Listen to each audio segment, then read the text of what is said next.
എന്തു നല്ലോർ സഖീശു പാപദുഃഖം വാഹിക്കും. എല്ലാം യേശുവോടു ചെന്ന് ചൊല്ലിടുമ്പോൾ താൻ കേൾക്കും. നൊമ്പരം ഏറെ സഹിച്ചു സമാധാനങ്ങൾ നഷ്ടം. എല്ലാം യേശുവോടു ചെന്ന്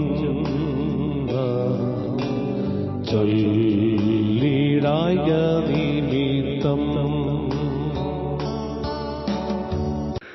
ദൈവവചന ചിന്തകൾ കേൾക്കുന്ന എല്ലാ മാന്യ ശ്രോതാക്കൾക്കും ക്രിസ്തീയ സ്നേഹവന്ദനം. യോബിന്റെ പുസ്തകം 40-ാം അധ്യായം 9-ാമത് വാക്യം നാം വായിക്കുമ്പോൾ, നമ്മേക്കാൾ ശ്രേഷ്ഠനും വലിയവനുമായ ഒരു ദൈവത്തെക്കുറിച്ചും ആ ദൈവത്തിൻ്റെ അത്ഭുത പ്രവൃത്തികളെക്കുറിച്ചും ഓർമ്മപ്പെടുത്തുന്ന വാക്കുകളാണ്. ദാനിയേൽ പ്രവാചകന്റെ പുസ്തകം 3-ാം അധ്യായത്തിലേക്ക് നാം ഒന്ന് കടന്നു വന്നാൽ, ദൈവത്തിൻ്റെ ദാസന്മാരാകുന്ന ചന്ദ്രക്കിനെയും മേശക്കിനെയും അഭേദ്രഗോവിനെയും അതിശക്തമായി കത്തി നിൽക്കുന്ന തീച്ചൂളയ്ക്കകത്തേക്ക് ഇടുവാനായിട്ട് നിൽക്കുമ്പോൾ, നിങ്ങളുടെ ജീവന്റെ രക്ഷയ്ക്ക് വേണ്ടി നിങ്ങളുടെ മുൻപിൽ നിൽക്കുന്നതായ ഈ ബിംബത്തെ വീണ് നമസ്കരിക്കുവാനായിട്ട് ആവശ്യപ്പെട്ടു എങ്കിലും, ഞങ്ങൾ സേവിക്കുന്ന ഒരു ദൈവമുണ്ടെന്നും ആ ദൈവത്തിന് ഞങ്ങളെ വിടുവിപ്പാൻ കഴിയുമെങ്കിൽ അവൻ ഞങ്ങളെ എരിയുന്ന തീച്ചൂളയിൽ നിന്നും രാജാവിൻ്റെ കയ്യിൽ നിന്നും വിടുവിക്കുമെന്നും, വിടുവിക്കപ്പെട്ടില്ലെങ്കിലും ദൈവത്തിനു വേണ്ടി നിൽപ്പാനാണ് ഞങ്ങൾക്കിഷ്ടമെന്നും പറയുന്ന ഭക്തന്മാരെക്കുറിച്ച് അവിടെ രേഖപ്പെടുത്തപ്പെടുകയാണ്.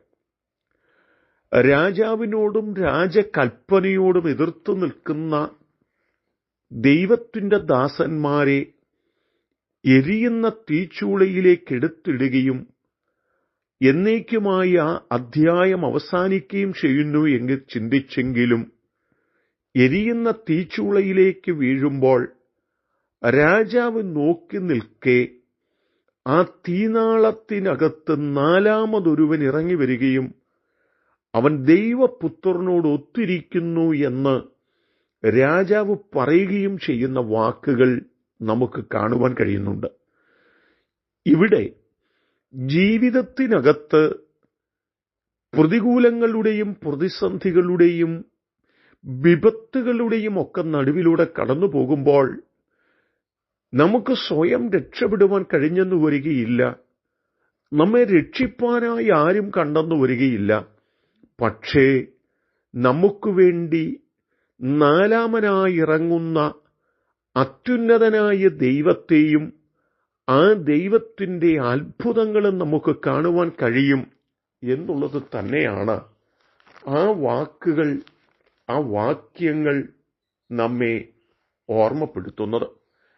6-ാം അധ്യായം 20-ാമത് വാക്യത്തിലേക്ക് വരുമ്പോഴും ദൈവത്തിൻ്റെ ദാസനായ ദാനിയേലിനെ ഏറിയ ദിവസങ്ങളായി വിഷം നലറിക്കിടക്കുന്ന സിംഹത്തിൻ്റെ കുഴിയിലേക്കിടുമ്പോൾ ഇവിടം കൊണ്ട് അതെല്ലാം അവസാനിക്കുമെന്ന് ചിന്തിച്ച എതിരാളിയുടെ മുൻപിൽ ആ സിംഹത്തിൻ്റെ കുഴിക്കുള്ളിൽ ദാനിയേൽ എത്തിപ്പെടുന്നതിനു മുൻപ് ദൈവം തൻ്റെ ദൂതനെ അയച്ചു ആ സിംഹത്തിൻ്റെ വാ തുറക്കരുതെന്ന് അതിനോട് കൽപ്പിക്കുവാനിടയായി തീർന്നു എന്ന് പറഞ്ഞാൽ, മനുഷ്യ സങ്കല്പങ്ങൾക്കപ്പുറത്ത് ദൈവം തൻ്റെ ഭക്തന്മാർക്കു വേണ്ടി കരുതുന്ന ആ കരുതലുകളും ആ വിടുതലുകളും ആ അത്ഭുതങ്ങളും ഇവിടെ വെളിവായി വരികയാണ്. എന്നെ കേൾക്കുന്ന പ്രിയപ്പെട്ടവരെ, ഒരു പക്ഷെങ്കിൽ നമുക്ക് സ്വയം രക്ഷപ്പെടുന്നതിനൊരു പരിമിതിയുണ്ടാകാം. നമ്മെ രക്ഷിപ്പാനായിട്ട് നാം ചിന്തിക്കുന്നത് പോലെ ആരും നമുക്ക് കണ്ടെന്നു വരികയില്ല.